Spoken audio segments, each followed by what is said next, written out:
Right now, California has the 5th largest economy in the world. That's huge. So 39 million people, and we're the number 1 consumer of jet fuel and started going through all this. Number 2 consumer of gasoline, number 2 total energy consumer in the U.S.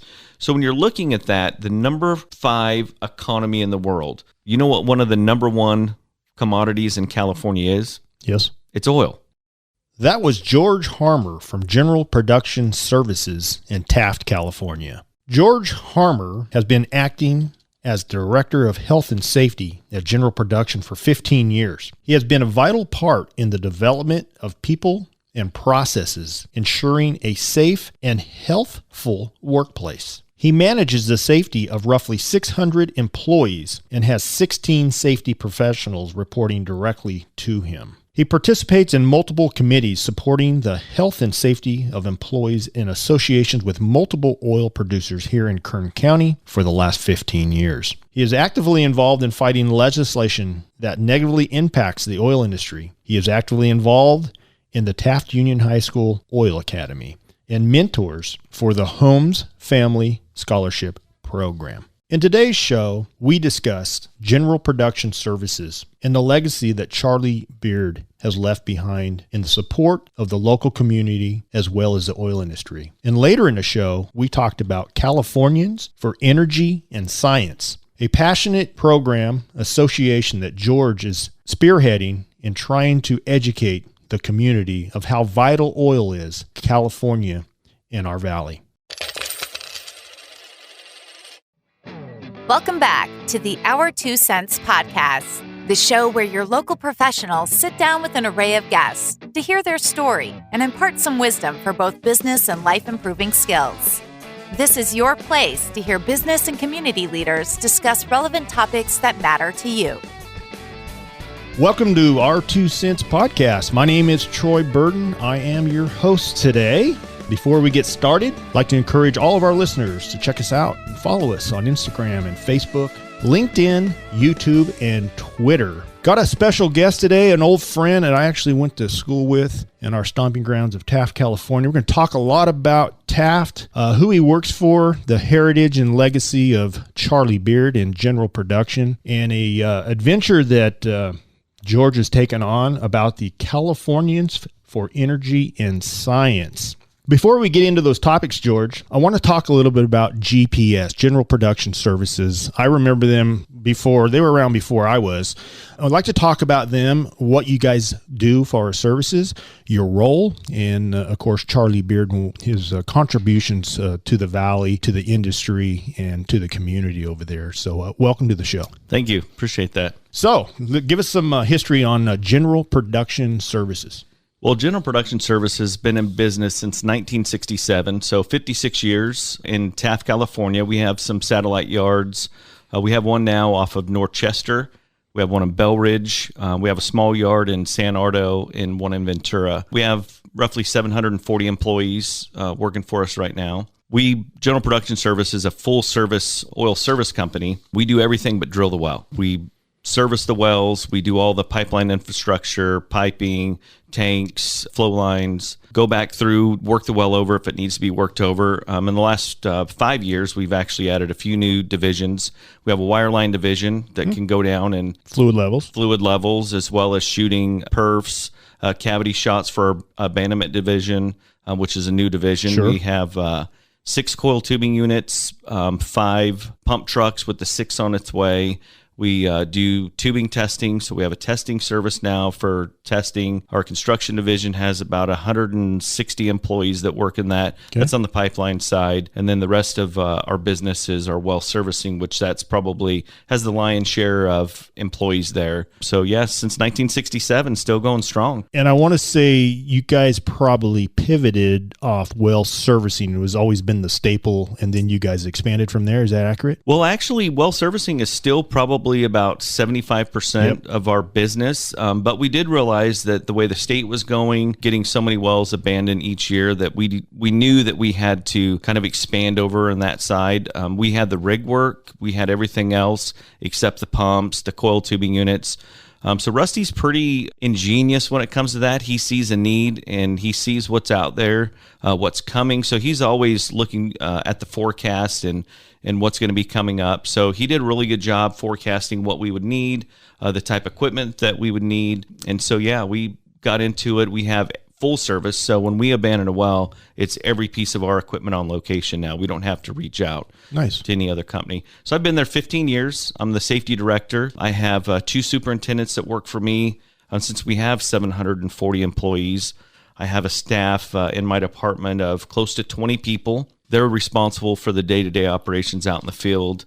Every so often I go out there and do some audits, but mostly I'm just overseeing my 2 superintendents. And most recently, with all of the challenges that our industry is seeing in California, I never thought there would be a time that we would think it would be unpopular to work in the oil industry. Average guy in the oil industry can make $80,000 a year, and we're under attack. So, well, I remember when we were kids, my grandparents worked in the oil industry for major oil companies, and they always said to my father, get a job for a major oil company and you're set for life. And that is still went on for years, and now it's not as popular. There's a lot less competition in oil companies, but it's still a great industry. You can make a great living, and obviously the demand for oil nationally is obviously a topic, but it's such a crucial part. I just had a meeting this morning, and I say this anytime I have a meeting, oil or not. If you live in Kern County, you're in the oil business and you're in the ag business. Yeah. Because that's what Kern County is. Maybe not directly, but it all affects whatever consumer goods or whatever product you seek or whatever business you provide. If the oil industry is bad or if the ag's bad, it affects you personally because that's your client, your neighbors and so forth. Well, actually, an ag needs oil. All the equipment, the pesticides, everything they use is a derivative of oil. And if you look at Taft, where we went to high school, Taft was built and is there because of the oil fields. Right. I mean, it just didn't pop up because not a lot of people know there's not much around Taft. Well, let me give you a little history. So I'm sure that was from the Lakeview Gusher was the first discovery well.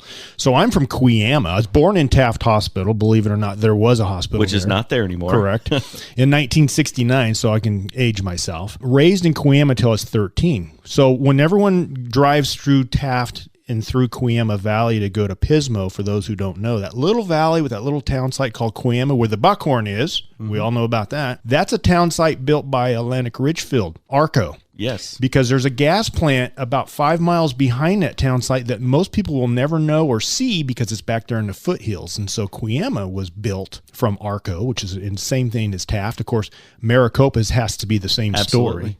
So I get it. And I mean, realistically, a lot of the towns in Kern County was built around because of the ag, that was the ag businesses or the fields that were there or the oil industry. So without those 2 industries, I don't think Kern County is the same. No, I completely agree. And there's many more of those communities. I'm sure Fellows and McKittrick and, Lost Hills, those communities are there for a reason. Yeah, and Fellows, I think, actually has, back in the day, it had like 30 or 40 houses there, maybe more. I know someone that actually was raised in Fellows as a kid, and it's like, wow, I've never met anybody that actually grew up there. There's still a family that's, I believe they're the 5th generation that lived in that house in Fellows, the Selfs. Okay. Yeah, so they're still there. So I think, when you're looking at 1967, so before you and I were born, when Charlie started that, he started with 1 rig, and he looked at Taft and said, I want to do something in this community. He lived in Taft. He had his business in Taft. So I think that really spoke to Charlie.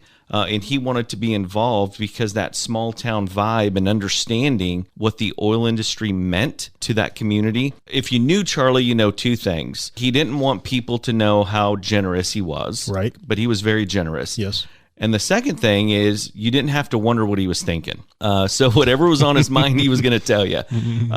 But Charlie, the oil workers monument that was built in Taft, General Production Service, I remember personally, and this is not if anyone's listening, getting up in a bucket and putting a light bulb in, to make sure the lights were working around there. But we did all the dirt work, excavation around there, some of the infrastructure. So he's from Little League fields. Just recently, General Production Service donated $20,000 or $30,000 for the Taft Union High School football field scoreboard. So we have a digital scoreboard there now. So since 1967, Charlie has given to that community every year. Yeah. So, I worked for him for about 10 years before he passed away. Between Rusty and Charlie, they're probably the two biggest mentors I've had in my life, just teaching me a lot about the business, how to act, when you're around different people, to understand your audience. So Charlie was a man, I would say a legend around Taft, California. Sure. I think when you think Taft, I think Charlie Beard is a name that comes up. Fred Holmes obviously is another one.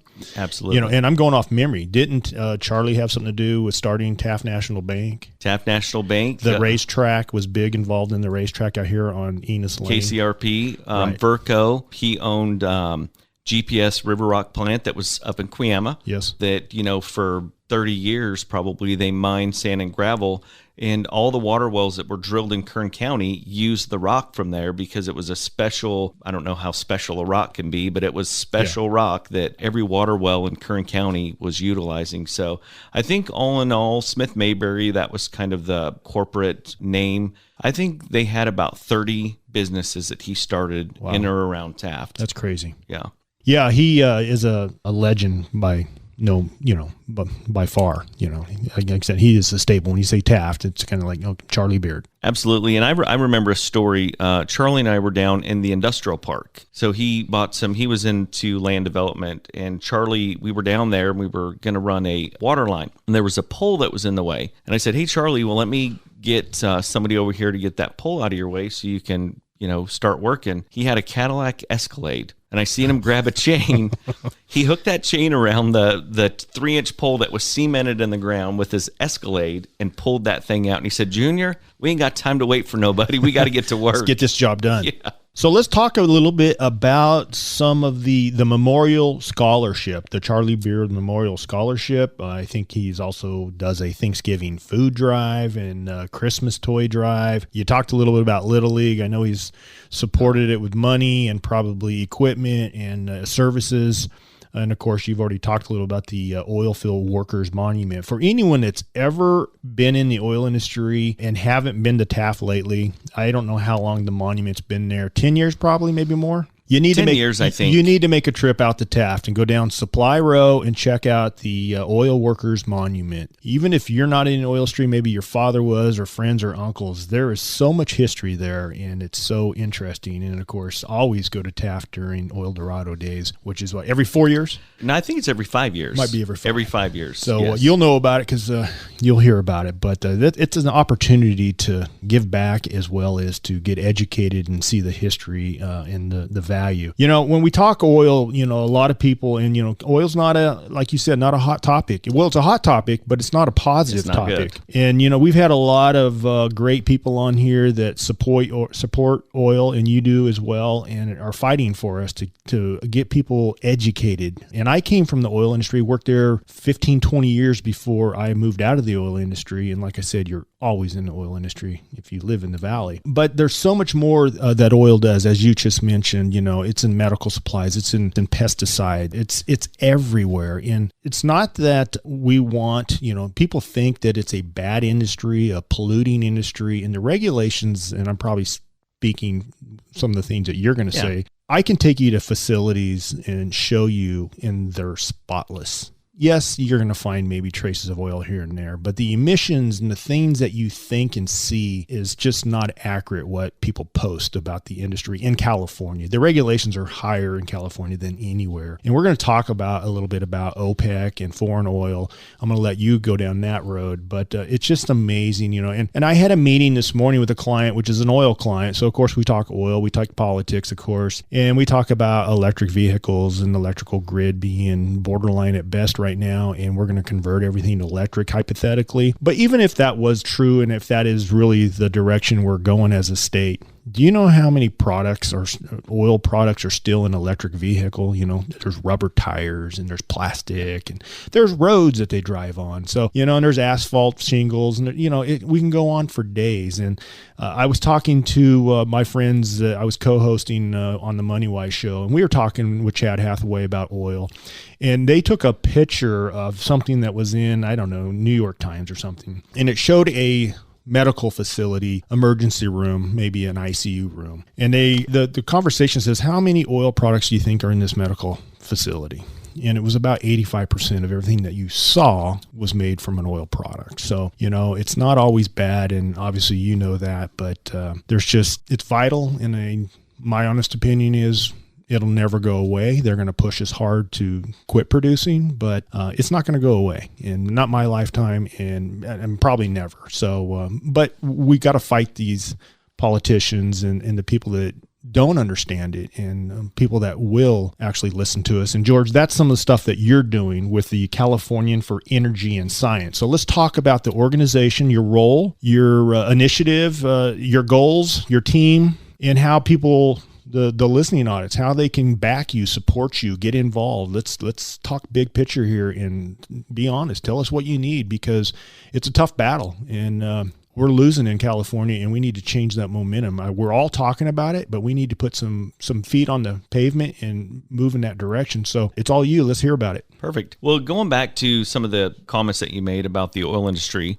folks don't understand that right here in Kern County, General Production Service has over 700 employees. There's about 25,000 employees that are directly or indirectly affected by or employed through the oil industry. So when you think about that, they think that, because an oil well is in a neighborhood where maybe it's a low-income neighborhood. Well, you remember in Taft, South Taft is low-income when we were there. Yep. Well, the oil fields were there before the houses. Right. People moved there for a reason. It's because they were chasing the work. They were going there. So, you hear a lot of environmentalists say that the oil fields is systematically racist. That everything that we do, we're in black and brown communities. We don't care about them. Well, they don't know that I bet you General Production Service has hired more second chancers in the oil industry as a whole than any government agency out there or any program that California has put forth. That's from prison to workforce to sustainability within their own homes or their own lives. So to say that the oil industry doesn't care, that is something that kind of really affects me deeply, and it really upsets me because that's not the case. It's not true. Yeah, so that's why Californians for Energy and Science, kind of took off was with Mike Umbro. Mike Umbro is from San Diego, of all places. He started out kind of on the money side, investment firms that were investing in some properties, and he realized, he says, wait a minute, there's not going to be any work for me because no one's going to want to buy oil fields or invest in oil fields. So he realized, and he says, wait, we have to do something. So Rusty Reese had met him, and Rusty's the president of General Production Service, CEO, and then he's part owner, and Virgie Beard now is Charlie Beard's wife is the other owner. He said, we have to do something and get involved with folks that are going to make a difference. Well, you know as well as I do that in the past, folks have been on defense. It's okay, what are the legislators doing now? And let's try to combat that today. Well, we understand that they don't like us. They're never going to like us. So Californians for Energy and Science, we're going on the offense. And what we're doing is we've been putting together some holistic cost-benefit analysis of California's oil and gas market, who that affects, the environmental side of it, because a lot of the studies that have happened came from UC colleges that were a little more liberal, yes. Left-leaning, that don't like the oil industry. So they put out all these reports, and we started looking at the data going, wait a minute, this isn't true. Where's this data coming from? So we followed the paper trail, and no one would sign off on these reports. The only people that would sign off on them is those legislators that were leaning left. Sure. So we started digging into that and realizing that, hold on a second, and right now, California has the 5th largest economy in the world. That's huge. That's 5th correct. largest. So 39 million people. And we're the number 1 consumer of jet fuel, and started going through all this. Number 2 consumer of gasoline. Number 2 total energy consumer in the U.S. So when you're looking at that, the number 5 economy in the world, you know what one of the number 1 commodities in California is? Yes. It's oil. Yes. Get rid of oil, and what happens to us being the number 5 economy in the world? Our economy, yes. It's going to crash. So when you look at what happened with Silicon Valley Bank, and you look at and I talked to some legislators about 3 weeks ago, I was in Sacramento, and I told them what you've seen with Silicon Valley Bank and people making a run to get their money out of that bank. You try to decarbonize the economy. I mean, oil is traded like gold and silver and any other commodity out there. So when you get rid of that, the economy is going to crash. You can't have the economy that we have today in California without oil. But 75% of that oil that we use in California comes from other countries. So you figure we sent, in 2022, $30 billion to foreign countries when we could be producing that oil here. But the regulators don't want us to produce here. They would, for whatever reason, they like other countries. So we're talking about countries like the Amazon region, Ecuador, Brazil, Colombia, Guyana. So 5.1 billion to Ecuador. So in Ecuador, nobody wants to talk about the tribal leader that was murdered on his front doorstep in front of his family because he was fighting for his rainforest. He was fighting for, and we would say they're the lungs of the world. The rainforest is our lungs, but they're tearing down the rainforest and Governor Newsom and the legislators in California would much rather tear down a rainforest. And you've been to Taft. Yep. Do we have any nice plush rainforests in Taft? The rainforest is not in Taft. We have tumbleweeds, yes, and we have lots of them. Yes. But so when you're talking about that, killing activists in Brazil that's, emitting 385 million metric tons of CO2, right, and they're offshore and the different things that they're doing. Colombia, with one oil spill, they killed 24,000 animals in 2018. So your point, and I'll let you continue, is these are non-regulated countries that have absolutely no mercy on anything, if you will. And we talk a lot, you've always heard about like blood diamonds and things like that. And, and you and I are golfers, and now we got the Live Tour and the PGA, and it's like, it's like dirty money, and there's a lot of reasons why people do that stuff. But, we are quick to say, well, that's a third world country and their human rights act, or they're weak, and their labor laws are weak, and, people sleep in factories and stuff like this. And then we turn around and we support them. And this is your point. We have the production in our backyard. Absolutely. It is our economy, and it could be so much bigger. And it's the opposite of what we want to talk about, and then we turn around and support them through importing their products and running our own domestic market. That's the crazy thing is you think about it. And I asked somebody the other day, I said, why does Governor Newsom hate California oil so much? That's $1 million question. Why does he hate California? And I had to come to the conclusion is he doesn't like California. I mean, if he really likes... Well, he's doing a good job of... yeah, that's a fact. So when you're thinking bringing about attention that, to us for sure. Well, and then you look at SB 15 that Senator Grove is actually putting out, and hopefully she gets some bipartisan support, because this bill actually addresses those things, because California has AB 32 that was actually put out in 2006.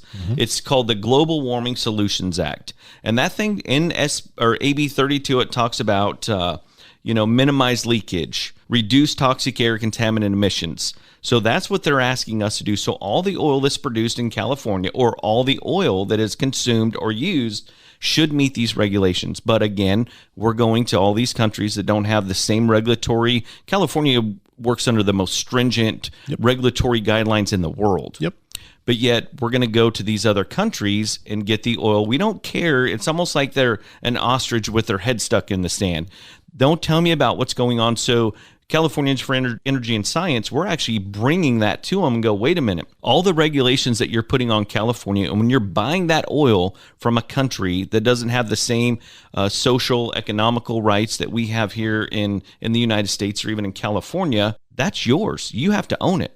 So when you talk to them about that and say, wait a minute, that's not what I believe in, I said, it has to be. If those are the regulations, then the laws that you're putting on the books in California, you have to own those atrocities in other countries. So SB 15 is actually going to address that. So finally, a senator, we both know Shannon very well. Shannon's a fighter. She put this out, and we talked about each one of those tankers that come here, they emit 1 million metric tons a day. So we have about 18 million registered cars in California. Sitting out in the middle of our ocean. Yes. And Vince Fong and I spoke this. I think Kyle may have been on that call. This is when our electrical grid was very weak. We had a big problem at the docks, supply issue. We had hundreds of tankers sitting out there. Our grid was sketchy at best. So Newsom reports to the longshoremen down there and says, tell all those people to unplug, because they're plugged into electricity, unplug and start burning diesel. Which my whole point of this is everything we hear is two-sided. And I think that's a lot of your point too. Well, that's science. Exactly. And that's the problem is science sparks a conversation. Here's the data, here's the research that we have. And then both sides would look at it and be able to agree and say, yeah, you're right or you're wrong. But, the data or the science that they keep saying the science tells us, well, I'm here to tell you their science is wrong. Because, those, just like you said, plugged into the grid offshore, burning all those million metric tons of CO2 or emitting into the atmosphere. So to be able to say that, like 18 million registered cars in California, they only emit 88 million metric tons. So some of the senators goes, we have more than 18 million cars in California. I said, that's not our problem. Why are you letting them in here and operating in here each day? Hey, George, I want to throw a question at you. Uh-oh. So you want to talk electric in California?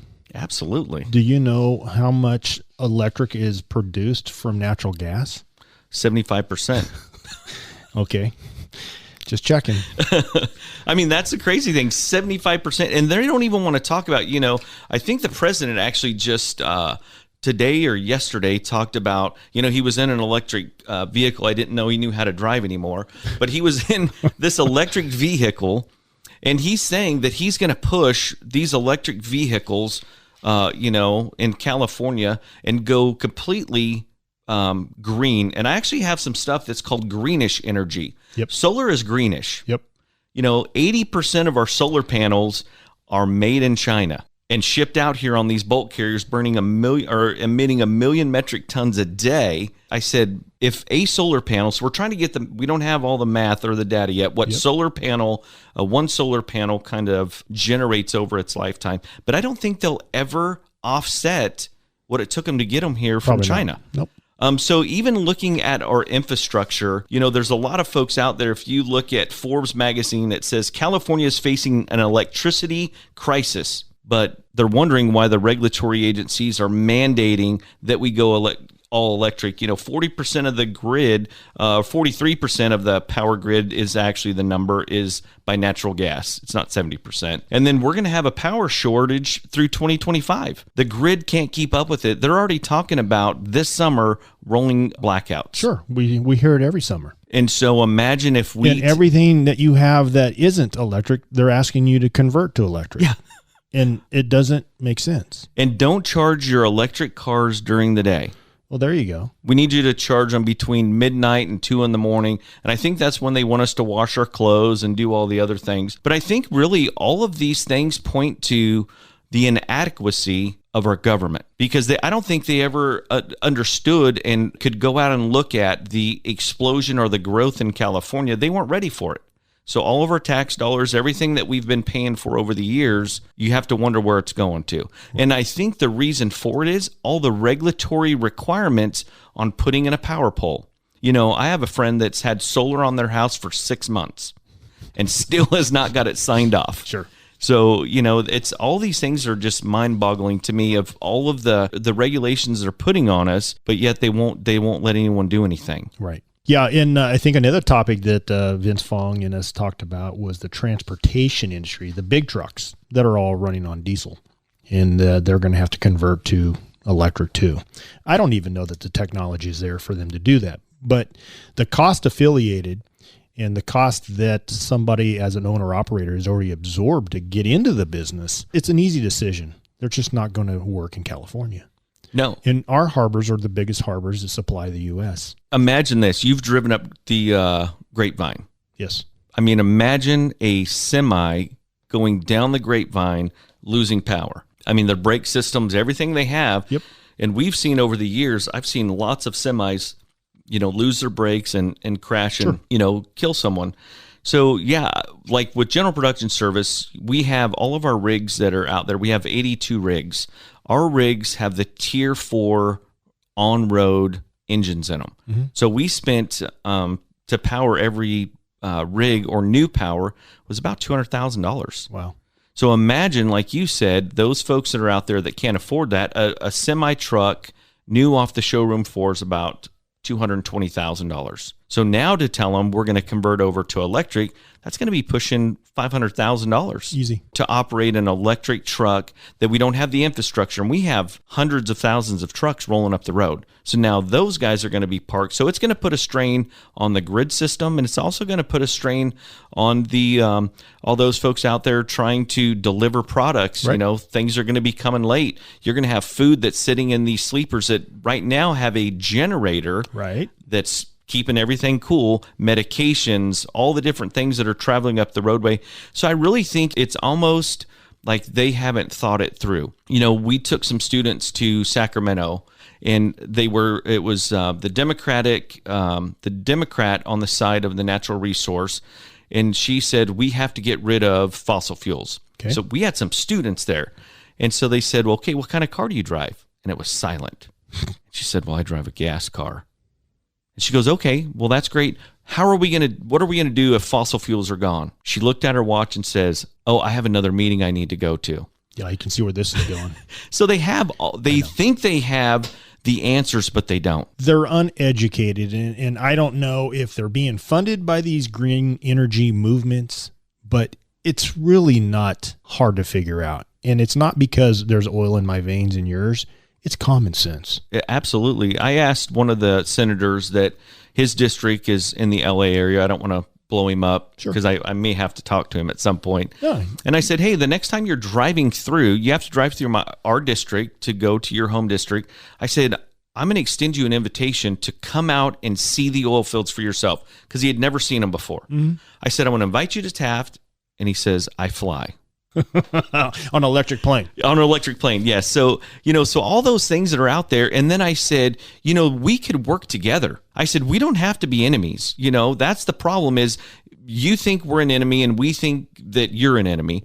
And I said, but we need to work for the common good for all of California. And I said, we could work together. And he says, I can't work with you. And I said, well, why not? He said, because the folks that fund me won't allow it. The special interest groups are those far left environmental groups that, don't even care that they're going to burn this whole thing down just to get rid of fossil fuels. Yep.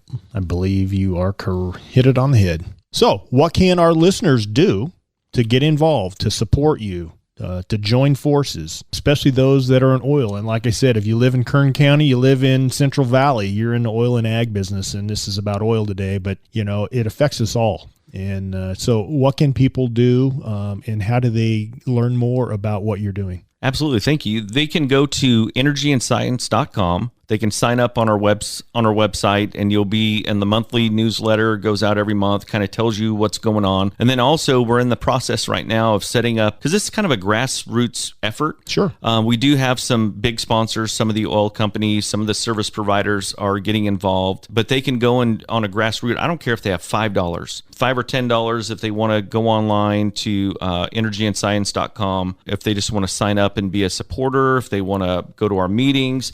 We're not out here, and all of us are. I'm one of the board members. There's 6 board members, and I'm going to botch trying to tell everyone's name today. It's okay. So go online. You can see who the board members are. They're on there. Yeah. But we're all donating our time, so none of us get paid. The funds that we're raising is going just to do the studies.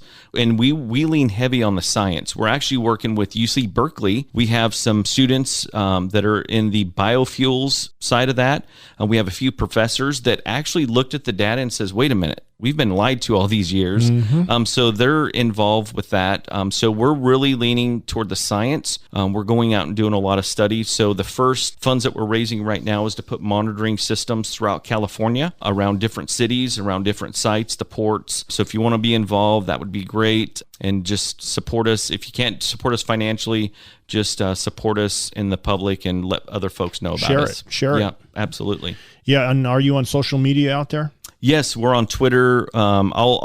They can go online, look at Twitter. So Facebook. We'll put all your contact information in the show notes where people can find the organization, plus you and the board members, your webpage, and the whole 9 yards, because I can't say enough. We're all in the oil business. Yeah. Well, George, that's awesome. But normally, before we let someone go, we like to put them on the hot seat. I've known you long enough. I don't know how I could trump you, and I probably know some of these answers without even going down that road. But a couple rapid fire questions for you today.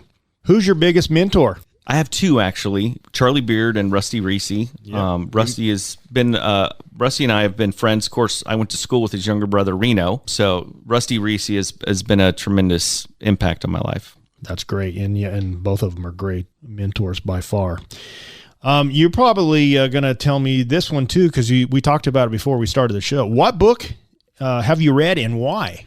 Actually, The Moral Case for Fossil Fuels. I recommend all the listeners out there read that book. It's tremendous. And he actually has a new book out. I can't remember the name, but read that book first. It's tremendous. Yeah, it's a good resource. If you could be remembered for one thing, what would it be? Actually, I thought a lot about, just the different things I'm doing. I want to be remembered for the impact I had on my community. I think that's the number one thing that I want to be remembered. Well, obviously I don't want to say you're spearheading this because it's probably not necessarily accurate, but you're very involved in the Californians for Energy and Science. I know that you serve on many boards in Taft. You are a junior Charlie Beard, and I appreciate it as a Taftian.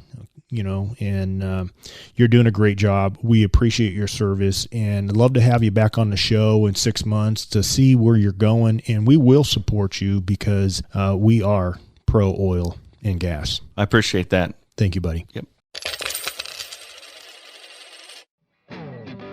This show has been brought to you by the Law Office of Kyle Jones, Troy Burton with the Lynn Company, CPA John Duffield, Scott Hansen Real Estate Lender, broker and investor, Dave Plivlich, President and CEO of the Marcom Group and MarcomBranding.com, and Amanda DiGiacomo, President of Atlas Financial Solutions. You've been listening to the Our 2 Cents podcast. Check out the show notes for links and more information about the show. Also visit our website at our2centspodcast.com or catch us on Instagram at Our 2 Cents Podcasts. If you've enjoyed this podcast, please subscribe and share with others.